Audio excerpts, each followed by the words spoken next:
Japanese beauty products are on trend right now. It seems like everywhere you turn, like YouTube or TikTok, you hear women talking about the hot new trend coming from the J-beauty stuff. And it's no surprise Japan has some of the most innovative beauty products out there right now. Like my Yamen USA Spa Styler Blow Dry and Scalp Massage Hair Dryer that has red light technology. I mean, as far as I know, they're the only one that uses red light technology. They also have Makanai, the gold standard in clean Japanese beauty. Indulge in their Skin Jewel Serum, luxurious hand cream, or the Botanical Lip Balm. The Makanai signature secret is the exclusive KS Complex. KS Complex was discovered at the Yoshitaka Gold Leaf Foundry in Japan. You see, elderly women who soak their hands into a naturally fermented paste, and that paste, by the way, was used to make the paper placed between gold leaves. Now, these women had wrinkled faces, but unexpectedly beautiful hands. Makanai will definitely elevate your skincare routine. Now, I just ordered the Secret Recipe Mini Hand Cream gift set. It's a 6-piece set of hand cream that's 100% natural. And the cream has this water-like texture that quickly absorbs into your skin, leaving your hands soft and silky. And the first thing that shows your age is your hands. So I think I'm going to keep one for myself, and then I'm going to give the others as stocking stuffers for Christmas. Oh, great idea. To experience the future of beauty, listeners can visit yamenusa.com/discount/TCP for a 20% discount. That's YAMANUSA.com/discount/TCP, or just use the code TCP at checkout. That's yamenusa.com. Hello, I'm Edward October. Over the years, I've narrated more ghost stories, horror shows, and creepypastas than I can count. And yet, the crimes discussed on our true crime podcast managed to scare the shit out of me. This program is not suitable for children or the faint of heart. If you are such a person, go ahead and switch off this podcast. Listen to something else. Are you still with us? Well, we've warned you.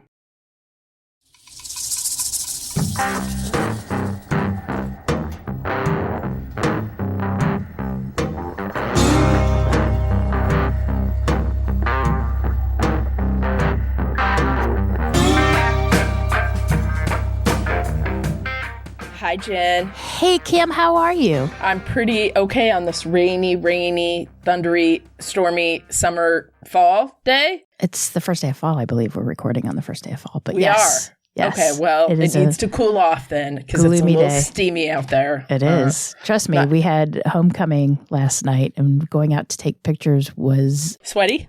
Very sweaty. Very oppressive. Oof. The heat was very oppressive, but too much. Everybody looked gorgeous. Yes, they did. Handsome. It was great. Before we start, I would like to take a moment to remind everybody that it is, I don't know if you know this. I know. Political season. It's high political season here in the United States. And so if you hear any political ads that are run, which you shouldn't, but if you do, know that we do not support them. It seems that all the PACs and other, I don't know what other people, they put together ads and they secretly sneak them in under other subjects. And they run them without our approval. So if you hear anything political, it's nothing. Let us know. It's not us. Let us know. And I will let you know you are more apt to hear it if it's in a swing state. So if you're in one of the big swing states where the candidates are fighting for the title, yes, that's where you're going to hear it. So there's that. And once again, if Camille and I aren't talking about it, we don't really, Usually they're pretty good at sneaking one in per season. But if you don't hear it don't hear the ad in our voice, it's not us. We don't talk politics on here is the point. No. So just remember that if it comes up. Hopefully it doesn't, but we have heard rumblings that it has. But anyway, I heard you have something large for us today. I do. If you know me, and you do, and I do know you, the last 7+ years that we've been doing this podcast, whatever, 6+, whatever it is, seems like 25 years, but whatever. I get fascinated. I get obsessed with certain things. And one of the things that falls in that category, of course, are motorcycle clubs or bikers, right? Like Sons of Anarchy sent me down that path years ago. And anything that's connected to that, I just find it so interesting and fascinating. Bikers, mobs. Yeah, that kind of stuff. Any organization that's on the fringe of society and makes their own rules, basically. I need to be in their head, but I'm not dare going near them because, I think you should. I think you should. Yeah, I'm going to tell you a couple stories in here and There's how come that's biker bar just not too far that you should go and hang out. Nope. Just thanks. talk to them. That'll be fun. Nope. You could ride on the, what is it, the bitch pad that's on the back of their bike? No. I knew they were a little rough around the edges in the 60s and 70s. I had no idea they were this. I don't think some they've of changed. Them. Not all of them, but some of them. So you ready to go? Yep, let's go.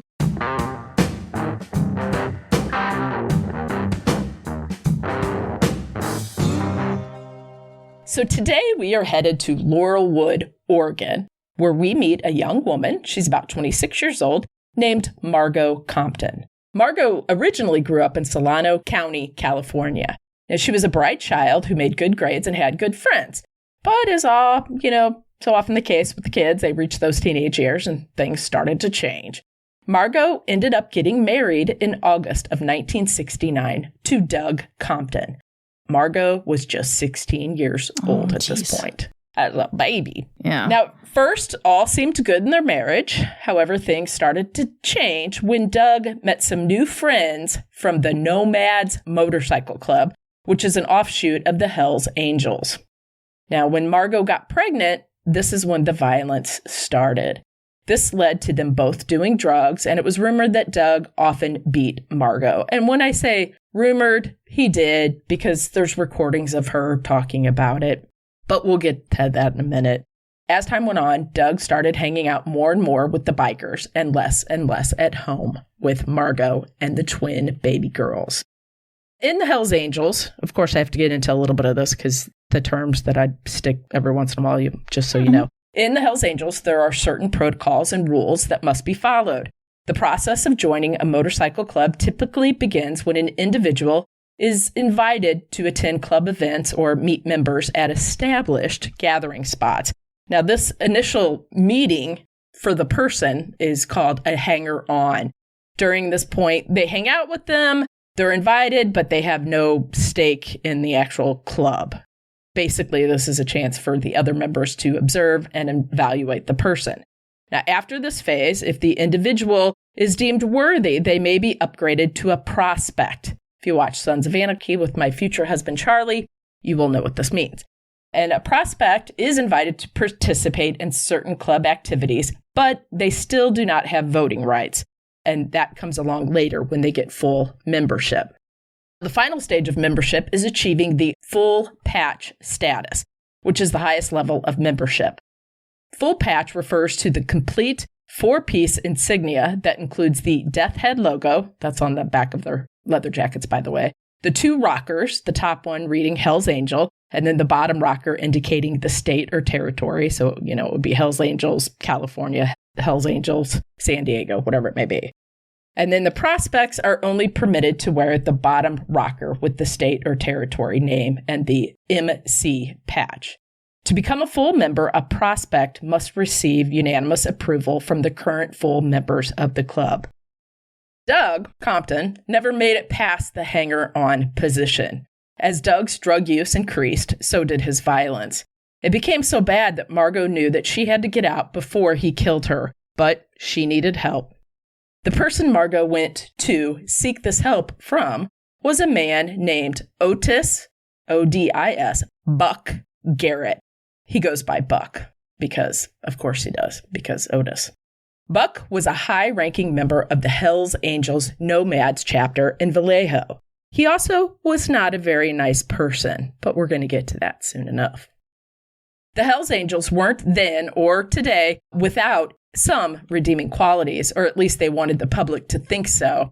However, we recognize that in every organization, there are a few bad apples, and one bad apple can sometimes tarnish up the entire group, or they just take care of the bad apple. Now, the Angels, at this point in time, wanted to get a better reputation, shall we say. The Angels purchased some billboards at some various spots to promote their, quote, No Hope with Dope campaign. This got some great praise from people such as Art Linkletter. You remember him? People are funny. As well as from various church and civic leaders. They also would come together and donate huge amounts of blood, and this would be their own blood, to the Red Cross. I would hope so. Well, no, I know. It is the Hells Angels. But I do hope, yeah. They would hold I guess I should say that they would hold a blood drive, but they were actually, they would hold the blood drive for all the members of the club. There you go. There you go. Right. Yeah. So they would donate all of that. At this time, it seemed like the Angels had genuinely turned over a new leaf. But there is this story. There's a couple of these stories throughout here, and this is one we're talking about. Now, don't they do a lot for children, too? They do. They do, especially today. Like I said, they're not without their problems. Some good. We're going to get to that. And like I said, I do think they are vastly different today in 2024 than they were back when the story took place. Right. Just because, obviously. But here we go. So there's this story. I pulled a couple of these. In 1973, some members of the Vallejo Angels were accused of gang raping a young woman. Now, this girl was seeking excitement, and, they exploited her in every way imaginable, if you know what I'm saying. Now, initially, it seemed like a routine criminal case until somehow the woman's home address was released during pretrial proceedings. They doxed her. Just 2 days later, she was found dying from a heroin overdose. But there's just one little problem. She had no history of heroin use. She had never used drugs because she was quite young. I wonder what happened. This was murder, plain and simple. That's it. Or there's this one, and let me preface this by saying there is a little animal abuse here, but it's only a couple sentences. I'm just kind of getting you in their head. So here's another story. One day, a black man walked past the Angel Clubhouse with his smaller pet dog, taking the little puppy for a walk. Seeing the man, and frankly bored, some of the Angels unleashed their clubhouse mascot onto the man and his dog. The mascot was a huge, rather rough-looking dog. Okay, they wanted the dog to attack. Basically, they wanted their dog to attack and kill the smaller dog and attack the man. Well, shockingly, the smaller dog won the battle and frightened the larger dog. That didn't go over so well with the Angels. Never wanting to be the loser, the Angels responded by brandishing machine guns to silence this dog and intimidate its owner. That's what we're looking at. That's just a Sunday afternoon for them. Not good. So Buck Garrett obviously was familiar with Doug, and Margo went to Buck asking for help. I need help. He's beating me. He's going to kill me. I need help. Buck, of course, agreed to help her, but there was a condition, Jen. Of course there was. He would tell Margo to get a few things for the twins and just a few things for herself, but not to take anything big because he told her, quote, "You can take a man's wife, but you can't touch his TV." He was serious about that. Now, Buck would also help Margo get a job at an, quote, encounter studio. I bet you can guess what that is. You know what I'm saying? You know, Jen. However, Buck would explain it to Margo as a place where men, businessmen, if you will, just come to relax. They want a nice woman to talk to, sort of counsel them. In fact, Margo was told, you're basically a counselor. That's what you are. Reality was that Buck was nothing more than a pimp with a stable of women counseling men. Buck would give 24-year-old Margo, at this time she's around 24, a sex test to prove her proficiency at oral copulation, if you will. Gee, I wonder what that entailed. Buck then gave her a room at the Love Nest, which is where she would give massages and perform various sex acts. Was that the name of the business, or you just pulled that out? No, it really is called the Love Nest. Yeah. Okay. It looks like something that you would see on Bourbon Street, if you know what I'm saying. Yeah. Right. At the Love Nest, Margo would give massages and perform various sex acts with the businessmen/patrons that came in.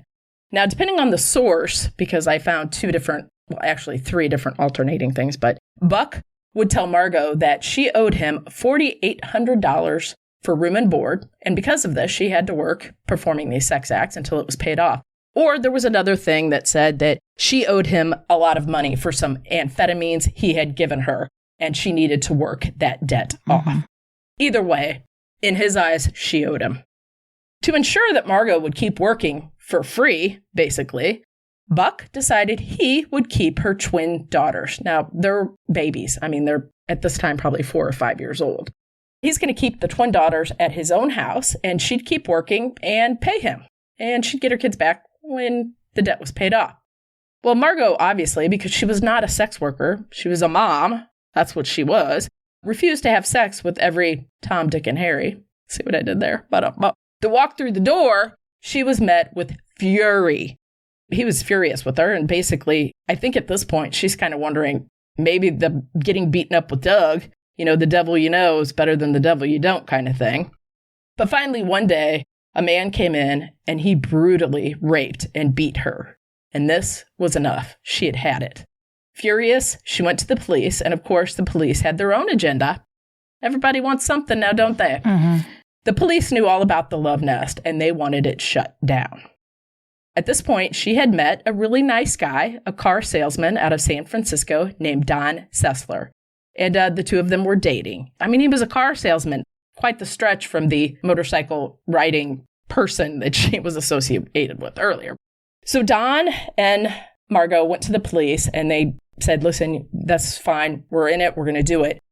Contra County Sheriff's detectives went and they got her twin daughters back. After escaping the love nest and Buck, Margo and the girls moved to Laurelwood to avoid running into Buck and his cronies. Basically, they went to Oregon because there was no chapter of the Hells Angels. She really kind of thought she would be safe there. When all of this happened, the police got her daughters back. She agreed to fully cooperate with police. Well, we know that's not going to end so well. A raid on the love nest occurred on December 8th, 1976. Buck, along with 3 other men, were arrested and charged with pandering and pimping. I kind of forgot what pandering is, so I looked it up for our good listeners because we don't really use these terms that much anymore, I don't think. Or maybe we do. I don't know. But it's basically the criminal act of recruiting or persuading someone to become a sex worker. I think today we would call that trafficking more so, but as far as police go, maybe they do still use that. So needless to say, this is not going to go well with the Hells Angels that she has basically snitched on them. Yeah. In July 1977, Margo testified in a California criminal case. In her testimony, Margo stated that she, along with 4 other women, were working at the love nest under duress, and they were forced to do this by the Hells Angels. Furthermore, she went a step further and claimed that not only San Francisco Police Department knew about it, but they helped the operation continue to run because they took money and sexual favors in exchange for protection and staying quiet. So at this point, I think we all know what happens to snitches. So she went against the Hells Angels. She also went against the police in the 70s. Yeah. If you cross the Hells Angels, you will find yourself often with a contract out on your life. Fearful that she would have a brutal beating coming, that's honestly what she thought. She really thought they were just going to track her down and beat her up, but she didn't want that either. After testifying, this is when her and Don moved along with the twins to Oregon. But, yeah. It's August 7th, 1977. Bonnie Sleeper was paying a visit to her good friend, Margo. Now, Bonnie was a young woman. I think she was about 19 at this time. And she was actually engaged to Margo's boyfriend's Don's son named Gary, who was staying with Margo and Don at the time. When Bonnie reached the front door, her stomach dropped as she could hear music blasting, but no human voices. She tried to open the door, but it was locked. That was a little bit unusual. Bonnie decided to go to the back of the house and try to enter through the back. She reached for the door handle, and it opened immediately. The sight that was left in the home shocked Bonnie, and she was unable to process what she was seeing. On the living room floor lay 2 bodies, her 24-year-old friend Margo and her own fiancé, 19-year-old Gary Sessler. Rushing to Gary, she actually trips over the legs of her good friend, trying to get to him. She thought he was still alive, and she was right. Gary was alive. Gary was bloody, and he seemed to want to say something, but the gurgling sound from his throat would make it impossible. Bonnie did not yet know there were even more victims, the most innocent of all, but hoping there was still a chance, But knowing it was most likely too late, Bonnie screamed and ran for help.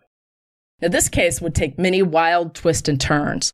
It would span over the West Coast and include more than just a few murderers, as well as imprisoned outlaw bikers. Let me tell you, and it would not find justice for nearly 2 decades. Detective Sergeant Mike Graham was assigned to the case. At this time, Graham was a young father and a deputy when he responded to a call at Margo's house, becoming one of the first officers on the scene. Upon reaching the residence, Graham looked at both the deceased male and female and determined the cause of death to be gunshot wounds. Due to the fact there was blood on the telephone, it was determined that the male victim, Gary, did not die immediately. He had actually attempted to call for help, hence why there was blood on the telephone. As Graham made his way through the house, he made yet another grisly discovery. In the back bedroom were 2 little girls who had both been shot in the head. They were the twins, and each girl was holding their favorite teddy bear and wearing matching orange and green striped suits. Their eyes were closed as blood spatter covered the bedspread. It was determined that the twin girls, 6-year-old Sylvia and Sandra, belonged to Margo. The young man obviously was later identified as Gary, the son of the man Margo was dating. While murders are not exactly uncommon in Washington County, it was the sight of the twins that deeply unsettled the detective.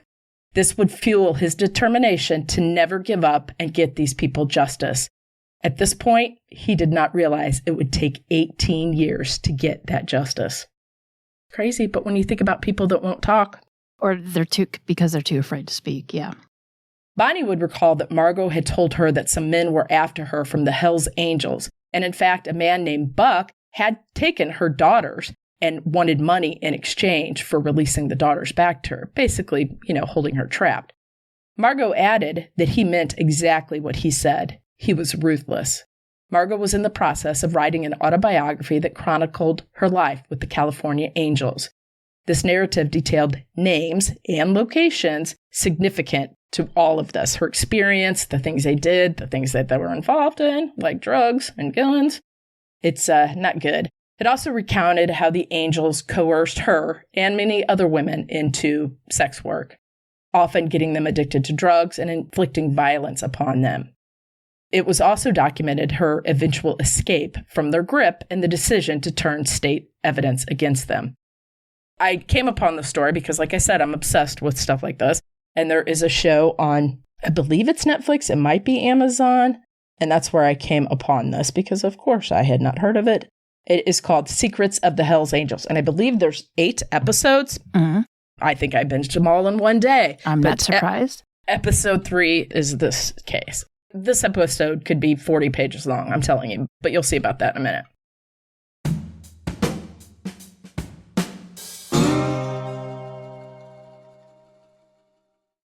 If you're having trouble sleeping, you're not alone. About 50 to 70 million adults suffer from some kind of sleep disorder, and 1 in 3 adults just don't get enough sleep. And this affects people of all ages, ethnicities, and socioeconomic status. Most doctors don't even ask about their patients' sleep habits, and sleep disorders can cause health problems, including heart disease, high blood pressure, stroke, diabetes, obesity, and certain cancers. Having a bedtime routine does help. Stay off electronics an hour before going to bed. Limit caffeine, alcohol, and nicotine, which obviously can disrupt your sleep.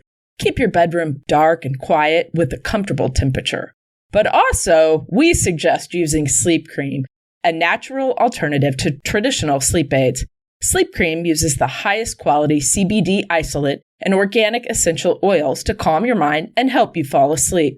Just rub the light lavender scented lotion on your neck and arms, and you will start to calm your brain down, making it easier to fall asleep. Using other over-the-counter sleep aids can make it hard to wake up in the morning and even keep your brain hazy well into the afternoon. The goal is to be on top form in the morning, not groggy. And if you're worried about getting high or failing a drug test from using sleep cream, don't be. There's no THC in the lotion. Sleep cream also has a money-back guarantee, so if you don't feel that it's worked for you after a few nights' sleep, sleep cream will return your money. You don't even have to send anything back, so you've got nothing to lose but a good night's rest. Order your bottle at sleepcream.com. That's sleep, offshoot.com. Use the code OTCPodcast, all one word, at checkout to save $20 on your first order. Go and order a bottle at sleepcream.com. Sleep, CREME.com. Use code OTCPodcast, all one word, at checkout to save $20 on your first order. Sleepcream.com.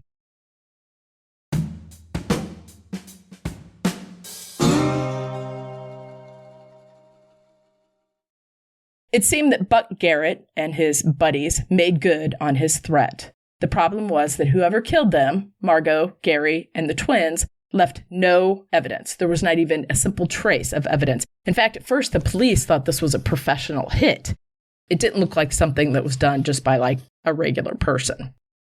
However, inside the home, they did recover Margo's diaries as well as some audio tapes that she had been recording.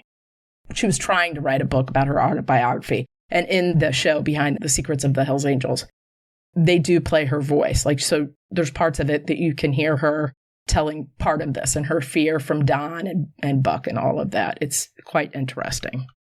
Going through the diaries and the audio tapes, the police find one name and it floats to the top: Buck Garrett. Police catch up to little Buck Garrett. They need to have a chat with him, and they learn that Buck has quite the good alibi, Jen. It seems that at the exact time of the murders, and I'm talking the exact time, Buck hopped on his motorcycle and raced up and down the street in front of his house. He was being extremely loud and obnoxious, just revving it up, not a good neighbor. Well, knowing this, a neighbor called police on him, and when the police arrived, they gave Buck a ticket. Interesting, almost like he knew what was happening at that exact moment and wanted to make sure his name was in the clear, because obviously he was at home getting a ticket from police. Detective Graham flew to Vallejo to talk to some local detectives, and he met with somebody named Dick Grundy and Bill Zerby from the Solano County Sheriff's Office. And these two officers were more than familiar with the Hells Angels, and they'd had more than a few run-ins with them, since they were narcs. They were narcotics detectives. And as we know, or can surmise at this point, the Hells Angels, they did a lot of drug running. Methamphetamine, to be precise, ended up floating to the top. Also, LSD. They were dabbling in all of this before the 70s hippie generation got into the LSD and all that, 60s and 70s. When the two narcotics detectives learned that a woman and her innocent children had been murdered, they were determined to help solve it. Detective Zerby especially was putting pressure on the Angels. Angels don't like that, Jen. Yeah. So one afternoon, when the detective had finished his day in court, he was testifying on a different case. He gets in his car, it explodes. Luckily, he doesn't die, but he does lose his hearing and his job. You can't exactly be a detective that can't hear. That's not ever going to be a thing. So he lost his job because of that.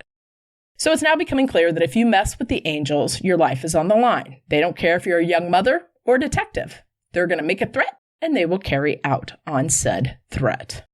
Buck and his boys thought by wiping out Margo, a witness willing to testify, their problems would disappear, but they didn't realize that Margo's testimony was taped. So, beyond the grave, Margo continued to talk. Her recorded testimony sent Buck straight to jail. Do not pass go, do not collect 200. Buck would spend the next 2 years in prison for pandering and pimping. But due to that alibi, or should I say arranged alibi, Buck couldn't be charged for killing the family. But, of course, as we all know, Jen, that doesn't mean he didn't have something to do with it. On September 15th, 1979, Buck is released from prison and goes back to what he knows. Buck starts making meth, and this makes him quite a pretty penny. In fact, he ended up becoming a millionaire because of this, and it also allowed him to move up in the ranks of the Angels hierarchy. He's a kingpin now, and he's just living a great life, right? He's living his best life. Margo's case starts to go cold. They have to have somebody to talk. They can't find anybody. So this murder case basically started to live rent-free in Detective Graham's head, but with no new evidence or someone singing, there's not much that they can do except lose sleep and wonder what else could be done. Now, Detective Graham on the TV show, as well as in one of the articles I read, came across that this whole case was partially to blame for his first divorce from his wife. And also, he passed up a ton of promotions because he didn't want to be taken off this case. This was that case for him. You know how police officers often say that there's that one case that just gets, yes. So this would be his. As time marched on, because it does, Graham would finally break someone and get them to give up some information. But the funny thing is, those people, Jen, they'd often disappear or die suddenly or mysteriously. That's weird. Margo's ex-husband, Doug, you know Doug, good old Doug. Well, at this point now, he's really flying high on the drugs, and I'm guessing he just didn't, probably getting tired of that life. So he did agree to testify and comply with the officers. But the funny thing is, Jen, he died from pneumonia, you know? But you know, that lung infection, it's funny how that started, because that lung infection started after he was attacked by a hatchet to the head. Huh. So, yeah. Also, one of Margo's very good friends had died an untimely death as well. Yeah, I'm no doctor, but that seems like a weird... Right? Hatchet to the head versus lung infection. Yeah. Happens a lot. Interesting. So, quote, you can name all the characters involved in the Margo case and those connected to it, and every time you look, there's another body somewhere. And this is a quote by Dick Grundy, which was the detective I just referred to up above. He said, quote, this one is a tough bunch. Yes, they are. You think? Yes, they are. Typically regarding the Angels, there are some lines that they even refuse to cross. They didn't kill cops, and they didn't kill children. I did not know that about the cops, but that's a true story. They really try not to kill cops. But again, there's always a bad apple, but that is like one of their steadfast rules. I knew about the kids, but yeah. So this would be the ticket to getting Buck. Even the worst of them won't harm a child, much less twin baby girls, in such a brutal fashion. They still needed someone to squeal. And here we go. That squealing person would come in the form of an Aryan Brotherhood gang leader named Michael Iron Mike Thompson. Now, this fellow is something. Let me tell you, I went down a rabbit hole on this guy. I bought his book. He is interesting, to say the least. I came across him earlier. Speaking of, just my little side note here, but you know that I'm totally obsessed with the mob and mafia and all that too. So Michael Franzese, who was, the crime head, has a podcast on YouTube, and he had him as a guest. So I was like, woo! So yeah, it's very interesting. But anyway, he's represented on the show, but we'll get to that in a second. So Detective Graham receives a phone call from the LA County Sheriff's Department, and they said they have someone that they believed had a little information regarding the Margo Compton murder case. Detective Graham says, okay. So he traveled down to LA County to meet with Iron Mike Thompson to hear exactly what he had to say. Now, Thompson is an imposing figure, and I said this to you off camera. He's very well-spoken, no-nonsense type of guy, and he's a big fella. He is the type of man that's not afraid of violence, but he is one of those that believe harming a woman and a child is off limits. One thing that Thompson and the Angels shared was meth. You see, outside the cell bars, the Angels ran the show. Inside the cell bars, the Aryan Brotherhood ran the meth market.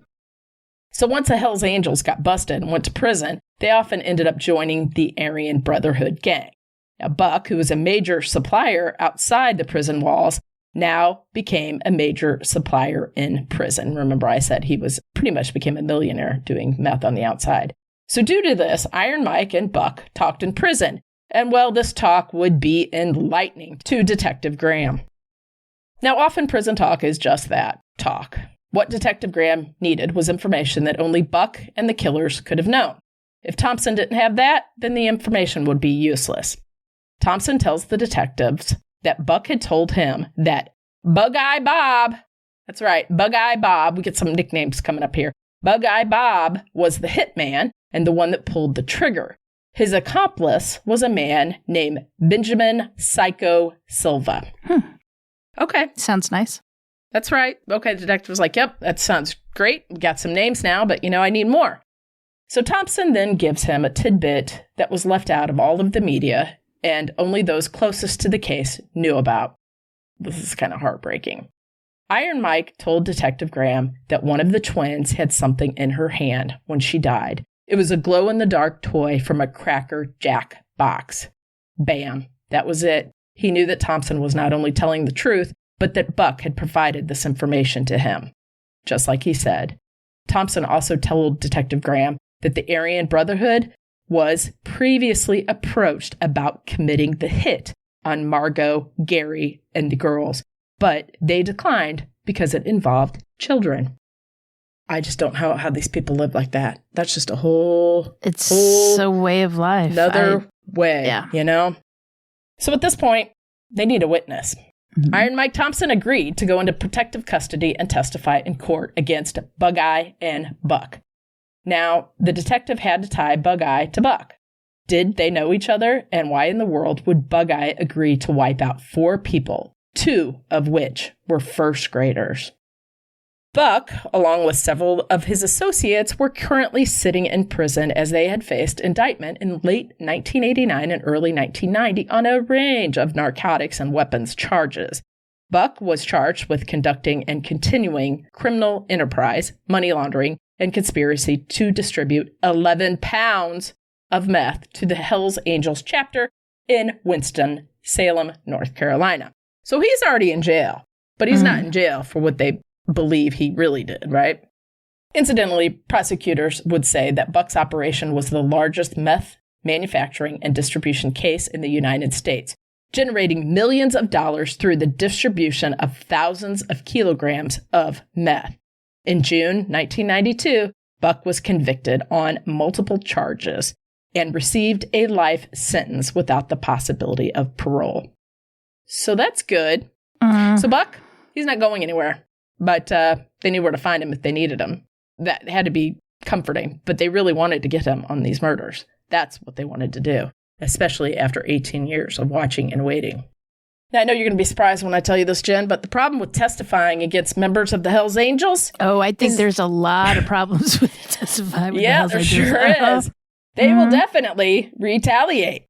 While Iron Mike Thompson was being housed at Corcoran Prison in California, the warden came to him, to Iron Mike, and said, hey, listen, I got to tell you, this is the prison warden, mind you. Hey, if you testify against Buck, they're going to kill your wife. Try to get to you, but they're definitely going to kill your wife. So Iron Mike was like, hold on there. What? That's not going to happen. So here's where we get another huge person in the Hells Angels. We're going to meet him. Iron Mike had met a man named Sonny Barger before, so Iron Mike reached out to Sonny. Now, if you don't know Sonny, you're missing a good story. I'm going to tell you about Sonny. Ralph Hubert Sonny Barger was born October 8th, 1938, and incidentally died June 29th, 2022. But he was a huge American outlaw biker and a founding member of the Hells Angels Motorcycle Club Oakland chapter, which was established in 1957. Following the chapter's formation, Barger played a crucial role in unifying various Hells Angels factions and oversaw basically the club's incorporation in 1966. And what I had mentioned earlier was that, that counterculture movement that was so popular in the 60s with the hippies and all that, the Hells Angels came into that prior. So they were ahead of the game as far as drug usage and LSD and all that stuff, and kind of, don't do what culture and society tells you to do. You do whatever you want to do. Sonny would eventually go to the rank of president of the motorcycle club. He was renowned. He was well known with people, bikers, as well as police. Now, Hunter S. Thompson, who we may or may not be familiar with, famous writer, gonzo journalist, the movie with Johnny Depp and my other future husband, Benicio del Toro, famously portrayed him in that movie. He wrote a ton of stuff in the 60s. He was something else, let's say that. But he famously referred to Barger as the maximum leader of the Hells Angel. Now, Sonny wasn't dumb. He actually authored 5 books, and he made appearances in both TV and film. He kind of became a little cult figure, if you will. Over his lifetime, Barger had successfully served around 13 years in prison. One stemmed from a 1974 conviction for heroin trafficking, and a 1988 conviction for conspiracy to bomb the clubhouse of a rival gang, the Outlaws. Sonny was acquitted of murder charges in 1972 and racketeering in 1980. Sonny would often contest the characterization of the Hells Angels as an organized crime syndicate, asserting that the club should not be held accountable for the actions of individual members, i.e. the few bad apples that I mentioned above. But a lot of those bad apples make a bunch, just saying. So when Iron Mike informed Sonny about Buck and what he had done, the murders and such, and that Iron Mike was about to testify, and he had hoped his wife would not pay the price for this. Sonny, he was at the top, literally, of the Hells Angels, and to quote one of my favorite poems, quote, "I gave commands, then all smiles stopped together," meaning Sonny had to okay everything. And this apparently was never okayed by him. Sonny did not approve a young 20-something-year-old mother and 2 baby girls and a 19-year-old to be viciously murdered in their home. He did not approve that, so that's not going to happen. This is a major no-no in the organization. Sonny assured Iron Mike that he was going to stop the insanity of threatening Mike's wife. With this, Iron Mike felt comfortable to go ahead and testify, and he traveled to Oregon to do so on a commercial flight, by the way, that they took out just for him. So it's him and some police officers on a giant plane flying to Oregon. Hope their flights weren't canceled. Yeah, it's amazing. I bet they got there on time, probably a little early too, huh? Mm-hmm. By the time Bug-Eye Bob, a lanky individual whose protruding gaze contributed to his moniker, was picked up in Stockton in 1991, he had already accumulated an extensive criminal record, including multiple charges of murder and narcotics offenses, and these dated all the way back to the 60s. On that same day, Buck Garrett was arrested in Sacramento, where he was being detained on charges related to the operation of a series of those meth labs. Now, Bug-Eye Bob was first on trial to go up because he was rumored to be the actual shooter. Now, you can imagine having all these ruffians in one courthouse, and it is one thing to have a witness in a murder trial. It's another thing to have witnesses be killers themselves and know that, they would not hesitate to take each other out. You looked at them wrong? I'll take you out. I can't imagine that. Like, it's a lot. It's a lot of criminals that aren't afraid to commit murder in one room. Mm-hmm. And so the guards were actually given machine guns in the courtroom, which, as you can imagine, is not often the case. Machine guns? Machine guns. Iron Mike would say later that he thought that was a little over the top. And I'm thinking, Iron Mike, no, it's not. No, I didn't think machine guns were legal. This was a long time ago. And this was like the worst of the worst. So here we go. For instance, this. You don't hear this often either. As they shuttled Iron Mike to the courtroom, they're not taking any chances of losing him so close to testifying to put these baby killers away. It had been almost 2 decades, after all, to get this justice. There were a parade of sedans following tandem to the courthouse. But instead of keeping Iron Mike in the same car, they would often pull over, shuffle him out of one car and into another. Apparently, authorities had learned that certain members of the Angels had decided to take out the car in which Mike would be traveling. Okay. So now the issue is how to get Mike out of the vehicle and into the courtroom. And boy, is this ingenious. This is the kind of case this will. I can't even imagine this. So at this point, they're not messing around. They're not going to lose him. They have to figure out a plan. So this is what they do. And I just looked it up real quick. Sorry, machine guns became illegal in 1986. Except there are some exceptions, some government agencies, and those who already legally owned them. So there you go. This third be a government agency, I think. They have to get Mike from the vehicle to the courtroom. They have to do it safely. At this point, they're not messing around. I can't even believe this. Remember, I said he was a big fella. I don't know how tall he was, but he was a big fellow. So what they did is they hollowed out a vending machine and placed Iron Mike inside the vending machine and wheeled that sucker into the building. What? So here we go with the case. During the opening statement, Oregon Assistant Attorney General Robert Hamilton had a message for the jury. Quote, "This is a world that's really extraordinary and awful. It's a world of violence and murder, drugs, prostitution, prison culture. It is a world of few civilized rules, but, amazingly enough, a few rules." During the trial, just exactly what happened became clear.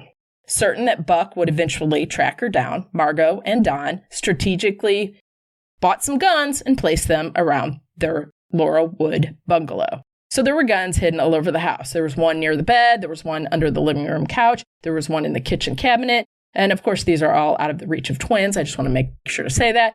But sadly, it was not enough. During the summer, Buck discovered Margo's address. He provided Bug-Eye Bob and Psycho Silva with 2 cars and 2 firearms. And their payment for extinguishing these young lives, you ready? Mm-hmm. Buck promised Bug-Eye Bob 2 pounds of methamphetamine. 2 pounds of meth in exchange for killing Margo, the first graders, and 19-year-old Dawn. 2 pounds of meth. That's what his payment was for 4 lives. There were no fingerprints at the crime scene. Because of this, they can't really be linked to any potential suspect. Additionally, there was no firearm actually recovered. And, of course, no Hell's Angel is going to be talking because they're tight as well. Tight as a motorcycle club that were heavy into crime. Tight. That's pretty tight.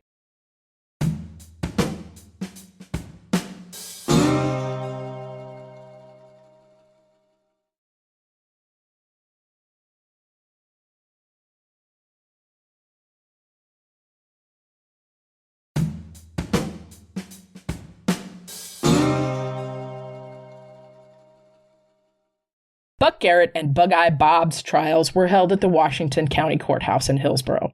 The prosecution relied heavily on the accounts of prison informants and bikers who claimed to have overheard conversations between the two about the murders. Now, let me just say, it had to be a sight to see about this carousel of hardened criminals taking the stand to testify. We're talking long hair, tattoos, just a little rough around the edges, right? Just a bit.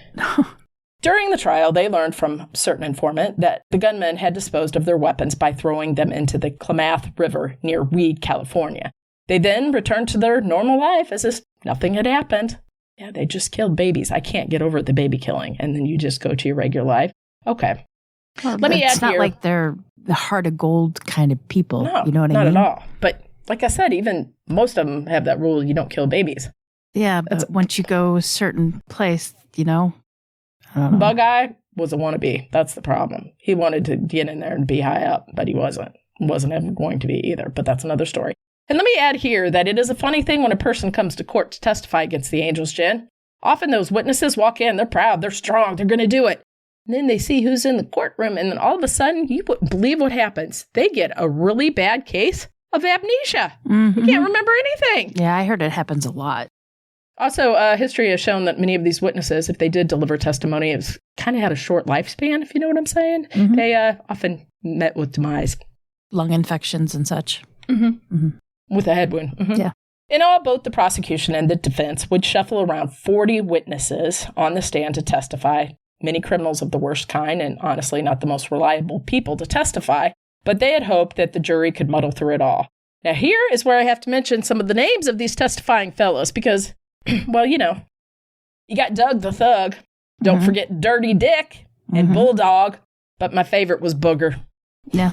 These are the people taking the stands. Now, I swear, I have to hand it to the jury. I'm not sure I would even be brave enough to sit on the jury because why wouldn't they would take out, and she was testifying against Buck for pandering. He only got 2 years for that charge, and he killed her. Think about that. Well, I don't think I would be sitting on that jury. I would come down with sickness or something that day. A man named Joseph Castle took the stand and recounted that Bug-Eye Bob boasted about his skill in shooting children in their, quote, little heads, claiming that at 22 was most effective because it wouldn't cause them to, quote, blow up. Okay. Additionally, the former president of the Hells Angels Oakland chapter, later turned informant named Sergey Walton, testified that Bug-Eye Bob had confessed the murders to him once when they were arguing over a woman. I guess kind of being like, they were arguing over the woman, and basically, I will kill you. I've done it before, kind of thing.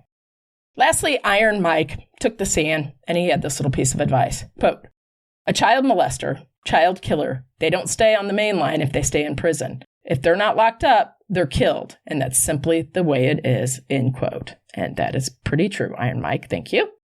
The defense focused on a litany of great character witnesses as well. And I hope you can hear my sarcasm in that because these witnesses were not that much better. Take murderer Victor Carrera, a man who constantly escaped prison, took the stand to say that another man named James, Jim Brandeis, contacted him and tried to get him to go in an armored car robbery and had told him that he was the one that actually did the Margo hit. So this is obviously just trying to get the jury to have some doubt. The defense attorney said, quote, I've never had to do so much in so little time. Their case was full of holes, but the jury chose to believe the other side. It's hard to comprehend that they could convict somebody on jailhouse testimony. It's just hard. Bug-Eye Bob did not take the witness stand, but asserted to the judge, John Lund, that he was the victim of miscarriage of justice, Jen. He was railroaded. Don't you know? I'm sure Bug-Eye Bob he did was. not do this. Now, unlike Bug-Eye Bob, Buck Garrett, he was a little bit more, shall we say, engaged in his defense. In fact, and this is just funny to me, he would often shout out, "Hearsay!" in response to whatever was going on in the court. It didn't really matter. I'm guessing he was still working on that law degree in prison. Hadn't quite got to the point that, first of all, you can't speak because you're the one on trial. Your attorney speaks for you. But also, hearsay does not need to be said after everything said in the court. There's other things to say. It was just causing a distraction. Yeah. Now, of course, I know this is going to shock you too, but he decided to take the stand in his own defense. Buck Garrett would claim that he did not even know Iron Mike Thompson, and he did not know Bug-Eye Bob, and never had heard of either of these people until after the murders had occurred. Quote, "I had nothing to do with it, period," end quote. Now, I know, we all know that this podcast is about brutal killers, but still sometimes I still get shocked. One of the major things to come out of the trial were some graphic details. While all the victims were shot behind the left ear, one command that Buck Garrett gave to Bug-Eye Bob was this: shoot the little girls first and make Margo watch. The killers pinned Margo down as they killed her babies with a single .22 shot into the head. They then shot Margo in the head as well. Gary was first to be eliminated because they were afraid he would interfere. That's a whole nother kind of brutality. The infamous Sonny Barger from Oakland rolled into town to observe the proceedings, and of course he denied that there was any endorsement from the Hells Angels organization regarding these murders. Prosecutors supported this claim, stating that Buck acted independently, ordering the killings without the biker club's consent, and that is a big, you cannot do that. Bug-Eye Bob was convicted of quadruple murder and sentenced to 4 consecutive life terms on July 30th, 1994. Buck Garrett received 4 consecutive life sentences as well after being found guilty on all the 4 counts of murder on July 26th, 1995. So I bet you're wondering what happened to Psycho Silva. Well, Psycho Silva was never charged in the case, as prosecutors believed that it wasn't worth the expense and the effort because he was already awaiting execution in San Quentin State Prison for the 1981 kidnapping, rape, torture, and murder of 2 college students, Kevin Thorpe and Laura Craig, in Lassen County. Now, Detective Graham would say, quote, "It was the kids. That's the mistake Buck made. He's a boastful, arrogant man, and he killed kids. Even criminals don't like that, let alone good guys. Real men don't like it," end quote. Thank gosh they got put away, but we have to add some side notes here at the end. I like to tie everything up.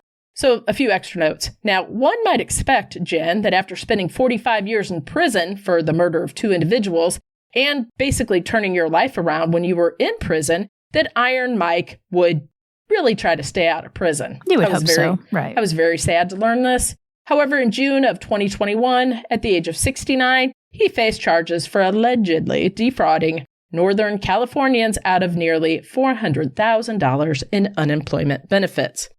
Thompson, along with a 45-year-old man named Eric Hutchins, is accused of exploiting at least 16 individuals from their State Employment Development Department dispersing funds. And this was basically the COVID-19 pandemic funds. That's where all that stemmed from.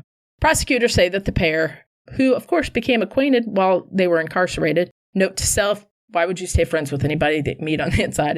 I just don't think that's going to go well. I could be wrong. Tell me if I'm wrong. Basically targeted predominantly homeless individuals or transients that would get Social Security or disability payments. And what they would do is they would go to these victims and get their information and say, hey, listen, what we're going to do for you is we're going to go in there for a fee. We're going to give this to you. We're going to get the funds that you're going to receive up. We just need a fee, and then you get the rest of it. Yeah, the victims never received any of their funds, by the way. So Thompson reinvented himself as a life coach and drug counselor, appearing in several documentaries as the symbol of redemption. And then there he is, back in trouble. As far as I could tell, I'm not sure where he is. I don't think he's back in prison, not that I could see. He has done a lot of stuff. And like I said, it is interesting. He is well-spoken. It's just interesting, a life. It's just so different than anything we would grow up with, Mm-hmm. Now, back to good old Buck Garrett. Buck was a suspect in a missing persons case. According to the Doe Network, On February 10th, 1985, Rhonda Yoakum was last seen entering a vehicle in Auroraville, California, occupied by none other than Buck Garrett. It's believed that Buck intended to transport Rhonda to Oregon to assist her in evading a pending court appearance. Now, there's indications that Buck may have instead taken her to his residence in Vallejo. The following day, February 11th, 1985, Rhonda made a phone call to her boyfriend, John Woolen. Of course, these are all tied together. John Woolen was an associate of the Hells Angels and a meth producer for Buck's operations. Now, he had never been implicated in Rhonda's disappearance, by the way. However, this was the last time anyone would hear from her. It's also important to note here that Woolen was once a person of interest in yet another disappearance of a young woman named Paget Barr, who happened to be his girlfriend at the time. So let's go take a little look regarding that. So regarding Paget Renee Barr, 29, she was last seen on July 26, 1986. On that day, she went with a male acquaintance, Randy Worthington, to pick up money at a Western Union office. He said that she got into a Datsun 280Z with her boyfriend, whose name is, that's right, John Woolen, who was the meth cook for Buck Garrett and Hells Angels. Paget at the time had been living at the Dolls Motel in 1986, and she left behind 2 young daughters and a welfare check. Her mother reported her missing on August 1st. And the list goes on and on and on. Unfortunately, yeah. So that is the story of Margo Compton. 18 years to get to that. Now, let me just say, Detective Graham, he's now retired, still alive, I believe, but he had kids the same age as those twins. So I think that was probably how he just would not let this go. Mm-hmm. He was a dog with the bone. He would not let it go. And thank goodness. He did say, basically, I know I'm putting my life, but more importantly, my family's life on the line. Because if I take these guys down, they're going to get me. So thankfully, I think it was probably a good thing that Buck Garrett was already in prison serving a life sentence at that time. Or else, that would not have. Yeah, it takes guts to stand up against the Hells Angels or any kind of club like that. Yep. Buck Garrett did end up dying in prison, thank goodness, but he had 5 life sentences. So of course, he's going to die in prison. Iron Mike is still out there. He sat down to talk to Michael Francis. It is interesting, Yeah, that's all I got to say about that. Just all of it is interesting. So that is the story of Margo Compton. Do you have anything to add, Jen? No, that's quite... Like I said, I knew that they were not, and I cut out a lot. I mean, they're so... Well, you had to go through about 20 years of things, so... Yep. I go down that rabbit, just like, so, women are viewed as property. It looks like he just died February 12th, 2017 at the age of 74. There you go. Mm-hmm. So women are viewed as property, and I'm not even going to get into all of that. But if you're an old lady, that's what women aspire to be, because then you're kind of protected. But if you're not somebody's old lady, it's a free-for-all, if you know what I'm saying. It's something. It's just crazy. All of it. And again, this is in the 50s, 60s, and 70s, right? Right. How they operate today, I'm not sure. But if you watch that show, Secrets of the Hells Angels, I think it has 8 episodes, they have many of the leaders on the show talking about things. I'm totally fascinated by that stuff. I just find it interesting how, I guess, people want to belong is what it all comes down to, whether it's in the mafia, whether it's in the Hells Angels, whether it's in the Outlaws, whether it's in sororities or fraternities or just friend groups, like all human nature, you just want to belong. And, the Hells Angels all started with the Vietnam vets coming back, and they didn't have a place to belong. No. So many of them started a club, They were treated horribly by their country they fought for. Mm-hmm. And they just didn't know where to go. So they often, and that's how that all started. I remember when the Hells Angels came down to the Lake of the Ozarks, and they were down on the strip, and we were all walking on the strip, and they kept trying to get my stepsister's attention because, she's stunning. It was kind of scary, to say the least. I mean, I think I was 16 at the time when they were down there. Yeah. It goes back to also being well liked. And they, again, referring back to the 60s and 70s, a lot of these, Margo was obviously lost. She got married at 16. You have to wonder why she got married at 16, right? There's things that all go together with this. People running from situations, running from bad home lives, whatever. And then you have this group of people, goes back to wanting to belong, takes you in. And, poor Margo was beat up by her husband. And so she thought the only person that Doug was afraid of was Buck. But she should have asked, why is he afraid of Buck? Because, yeah, that's why. Okay, let's gossip about some other stuff. I just want to say, P. Diddy, what do you think? You think other people are going down? No, we know from the gossip people are going down. J-Lo, the Kardashians, Kim and Kris Jenner, and Kim Kardashian, Usher, I believe, was mentioned. Oh, yeah, there's a bunch of people going down. Oh, yeah. He's not by himself. That's for sure. I've been obsessed with this. I know you have. It's just like, whoosh, mind blown. Oh, I know. I know. And it's about time. I mean, and it's so funny because it's been in our face the whole time, like Eminem's, like some of the rap music that he's put out. Yeah. But this goes back to like children being abused too. Like people know these are open secrets, And people just look the other way. But if he makes it, he might be Epsteined. We don't know. I kind of believe he will, and he will unalive himself. I really do, because I know he is on suicide watch, but so is Epstein. So he's not liking prison, and the food's not very good. He's in a rough prison apparently too, though. It's pretty rough. That's fine. It's notoriously not good. Sad. I'm not sad. No, I'm just saying, me neither. But I think at his age, 54. Same age as us, I would not be surprised if he unalives himself, because I just don't think there's no way he's going to get out of this. There's no way. And no. And I hope not. I hope not, because if he needs to start singing like a canary and take other people down that are just as bad as he is. I mean, he will. He's going to. He's not going to go down by himself. All right. I just wanted to get that out there because, this will air in 2 weeks or something. And just a lot. Yeah. So it's a lot going on. All right, Jen, that's all I got for you. All right, until next week, remember, lock your doors. Keep passing by those open windows. Bye-bye. Love ya.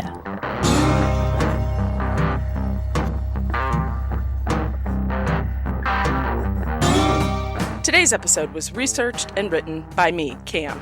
For more information about this episode, as well as all the sources I used, please check out our show notes or the podcast website at ourtruecrimepodcast.com. Our True Crime Podcast is developed and created by hosts Jen and Cam.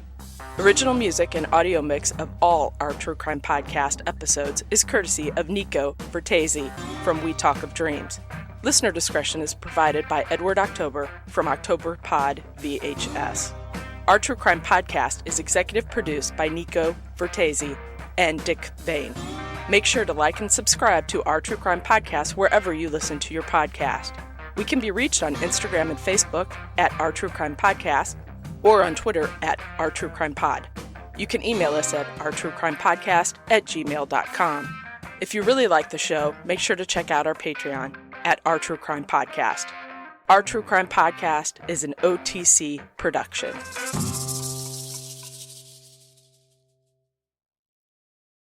Looking for a hauntingly unique podcast this spooky season? Listen to I Talk to Ghosts for chilling ghost stories, genuine in-studio medium readings, and a virtual seance table where the spirits have an opportunity to speak directly to you. Find I Talk to Ghosts on all the podcast apps, including Apple Podcasts, Spotify, and YouTube. Happy haunting!